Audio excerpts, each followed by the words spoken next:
নমস্কার। এক ঝলক ওয়েদারে আপনাদের স্বাগত। কিরকম থাকবে 12 তারিখের আবহাওয়া, সেই আবহাওয়ার আপডেট নিয়ে আজকে হাজির হয়েছে আপনাদের সামনে। ভিডিওটা একেবারে পুরো শেষ পর্যন্ত দেখবেন অনুরোধ রাখলাম, কারণ আপনারা জানেন দক্ষিণবঙ্গে ক্রমাগত বজ্রপাত হচ্ছে, ক্রমাগত এই মেঘ করছে, বৃষ্টি নেমে যাচ্ছে, মাঝে মাঝে আবার প্রচন্ড গরম লাগছে। আবার অন্যদিকে লক্ষ্য করলে আমরা দেখতে পাচ্ছি যে উত্তরবঙ্গের ক্ষেত্রে কিন্তু আবহাওয়াটা একটু অন্যরকম হয়েছে, অনেকটা বদলে গিয়েছে। সেখানে আর ভারী বৃষ্টি হবে না বলেছে, পাশাপাশি বজ্রপাতের সম্ভাবনাও নেই, তেমন ভাবে কোনো সতর্কতা জারি করা হয়নি আলিপুর আবহাওয়া দপ্তরের তরফে। তবে এর মধ্যে দাঁড়িয়ে এবার প্রশ্ন হচ্ছে যে দক্ষিণবঙ্গ এবং উত্তরবঙ্গের আবহাওয়া কিরকম থাকবে, কতটা প্রভাবিত হবে বাংলাদেশের জন্য, এবং বঙ্গোপসাগরের ওপর আবার একটা জোড়া ঘূর্ণাবর্ত তৈরি হচ্ছে এমনটা শোনা যাচ্ছে। কাজেই সবকিছু মিলিয়ে 12 তারিখের আবহাওয়া কিরকম থাকছে তার আপডেট দিতে আজকের এই ভিডিওটায় হাজির হয়েছে। আপনাদের কাছে অনুরোধ রাখছি যে শেষ পর্যন্ত গোটা ভিডিওটা দেখবেন এবং কোথা থেকে দেখছেন সেটাও কমেন্ট করে আমাদেরকে অবশ্যই জানাবেন। আপনাদের সামনে রেখেছি আবহাওয়ার সম্পূর্ণ আপডেট। গোটা বাংলার উপগ্রহ চিত্রটা দেখতে পাচ্ছেন আপনারা আপনাদের স্ক্রিনে, এবং আপনাদেরকে এখন দেখাবো যে যদি আমরা একটু খুব ডিটেলসে দেখার চেষ্টা করি 12 তারিখের আবহাওয়াটা গোটা দক্ষিণবঙ্গের ওপরে কিরকম থাকবে, বৃষ্টিপাত কোথায় কোথায় হবে, কোথায় হওয়ার সম্ভাবনা রয়েছে, সেগুলোর দিকে নজর রাখবো। একেবারে শুরু থেকে মানে 12 তারিখ রোববার একেবারে শুরু থেকে যদি আমরা লক্ষ্য করি, তাহলে আমরা দেখতেই পাচ্ছি যে প্রথমার্ধে বৃষ্টি সেভাবে না হলেও যত বেলা গড়াবে পরিষ্কার আকাশ থাকার কথা রয়েছে, এবং সন্ধ্যের দিকে কিন্তু কোথাও হালকা হালকা মেঘের আনাগোনা দেখা দিতে পারে। যদিও সর্বাঙ্গীনভাবে যদি আমরা লক্ষ্য করি তাহলে কিন্তু ভারী বৃষ্টিপাত বা সেইভাবে বজ্রপাতের সম্ভাবনা কোথাও থাকছে না দক্ষিণবঙ্গের ওপরে এবং উত্তরবঙ্গের ওপরে। যদিও উত্তরবঙ্গের যদি ছবিটা আমরা লক্ষ্য করি তাহলে আমরা দেখতে পারবো যে প্রথম দিকে যদি একেবারে শুরুতে আমরা উত্তরবঙ্গের নজর রাখি, তাহলে কোচবিহারের ওপরে আপনারা দেখতে পাচ্ছেন যে সেখানে বৃষ্টিপাত হওয়ার সম্ভাবনা রয়েছে, এবং কোচবিহার সংলগ্ন অন্যান্য যে জেলাগুলো রয়েছে যেরকম আলিপুরদুয়ার বলতে পারেন, কালিম্পং বলতে পারেন, কোচবিহার তো রয়েছেই, তার সঙ্গে আপনার দার্জিলিং, জলপাইগুড়ি সমস্ত জেলার দিকে যদি আমরা নজর রাখি তাহলে দেখতে পাবো যে দুপুর বেলার দিকে কিন্তু বৃষ্টিপাতের সম্ভাবনা রয়েছে।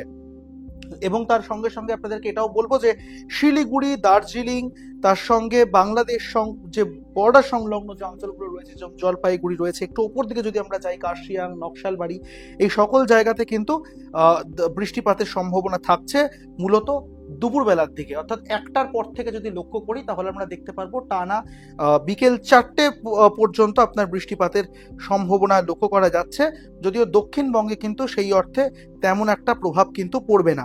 আর এর পাশাপাশি যদি একদম শুরু থেকে আপনাদেরকে একটু দক্ষিণবঙ্গটা খুব ডিটেলস আপনাদেরকে দেখানোর চেষ্টা করি, তাহলে আপনারা দেখতে পাচ্ছেন যে এখানে কলকাতা রয়েছে, তার পাশাপাশি রয়েছে আপনার কোলাঘাট মানে মেদিনীপুর, পূর্ব মেদিনীপুর পড়ছে, কলকাতা আপনাদের সামনে রাখছি, হুগলির চন্দননগর রয়েছে, নদিয়ার শান্তিপুর রয়েছে, বর্ধমান রয়েছে, আরামবাগ রয়েছে। এই সকল জায়গাতেই কিন্তু সারাদিন ধরে কোনো সেরকমভাবে বৃষ্টিপাত হবে না বলেই ধরে নেওয়া যাচ্ছে। অর্থাৎ যে ওয়ার্নিং গুলো দেওয়া হয়েছিল দক্ষিণবঙ্গের ক্ষেত্রে, সেই ওয়ার্নিং গুলো কিন্তু খুব সাময়িক ওয়ার্নিং, এবং কোথাও কোথাও হলুদ সতর্কতা থাকতে পারে, কোথাও হালকা কয়েকটা জায়গাতে বজ্রপাত এবং ঝোড়ো হাওয়া বওয়ার জন্য। বৃষ্টিপাত সেরকম ভাবে হবে না, ভারী বৃষ্টিপাতের সম্ভাবনা এই মুহূর্তে নেই। তবে যদি আমরা একটু বঙ্গোপসাগরের ওপরটাকে দেখার চেষ্টা করি তাহলে আমরা দেখতেই পারবো যে উড়িষ্যা যেই সকল জায়গাগুলোতে বৃষ্টিপাত হয়েছিল আমরা জানি সেখানে নিম্নচাপের জেরে একটা ঘূর্ণাবর্ত তৈরি হয়েছিল, এবং সেটা উড়িষ্যা এবং অন্ধ্রপ্রদেশ সংলগ্ন যে অঞ্চলগুলো রয়েছে সেখানে ব্যাপকভাবে বৃষ্টিপাত ঘটিয়েছে। সেই জায়গাগুলোতে নজর রাখলে এখন আমরা দেখতে পাচ্ছি যে ভুবনেশ্বর এবং অন্ধ্র এই সকল জায়গাতে ভারী মাত্রাতে বৃষ্টি হতে পারে কালকে, এবং সেটা দিনভর হবে এমনটাই ধরে নেওয়া হচ্ছে। কিন্তু যদি আমরা রাজ্যের দিকে নজর রাখি তাহলে সেই অর্থে বৃষ্টিপাত কালকে হবে না। আবার অন্যদিকে বঙ্গোপসাগরের ওপরে দেখতেই পাচ্ছেন, এই যে বঙ্গোপসাগরের ম্যাপ আপনাদের সামনে রেখেছি, বঙ্গোপসাগরে কিন্তু বেশ বড় অঞ্চল জুড়ে কিন্তু বৃষ্টিপাত হওয়ার সম্ভাবনা রয়েছে। আর যেরকম একটা ঘূর্ণাবর্ত কথাবার্তা চলছে, আসতে পারে, সেটারও একটা প্রবণতা রয়েছে, এবং সেটা কতটা এফেক্ট করবে, কখন এসে আছড়ে পড়বে, কোথায় আছড়ে পড়বে, সেই বিষয়ে এখনই পর্যন্ত চূড়ান্ত কিছু কিন্তু জানা যায়নি। আর এবার একটু আপনাদেরকে দেখাই যে কোথায় কিরকম হাওয়া চলাচল করছে।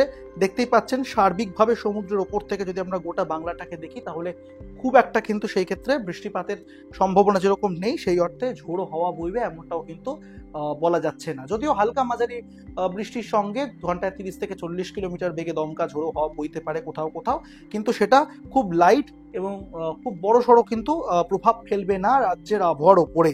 আর এবার একটু মেঘের বিষয়টা আপনাদেরকে বলি, কোথায় কিরকম মেঘলা আকাশ থাকবে। বাংলাদেশের দিকে আপনারা লক্ষ্য করছেন যে বাংলাদেশ এবং শিলচর, আসাম, অরুণাচল প্রদেশ এগুলো যেরকম মেঘাচ্ছন্ন আকাশ ছিল সেরকমই থাকছে। কিন্তু পশ্চিমবঙ্গের ক্ষেত্রে দেখতে গেলে গোটা 12 তারিখটাকে যদি আমরা দেখি তাহলে আমরা দেখতে পারবো যে কলকাতার ওপরে একটু মেঘলা আকাশ আমরা লক্ষ্য করছি ভোরবেলা।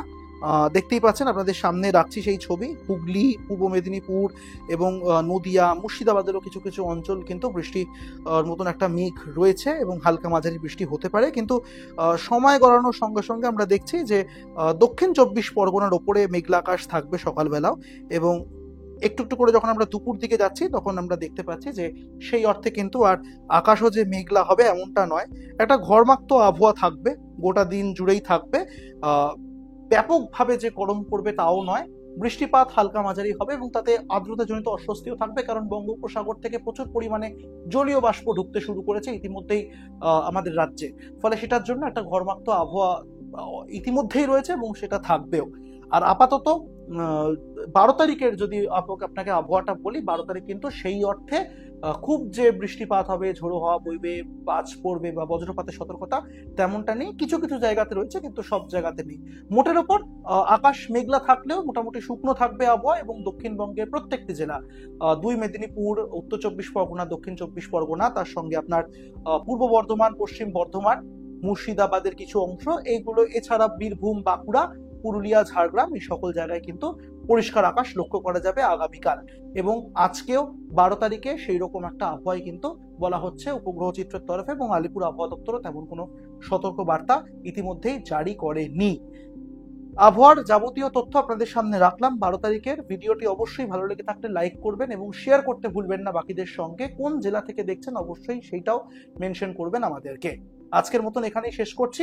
সাবস্ক্রাইব করবেন আমাদের ইউটিউব চ্যানেল এক ঝলকে ওয়েদার।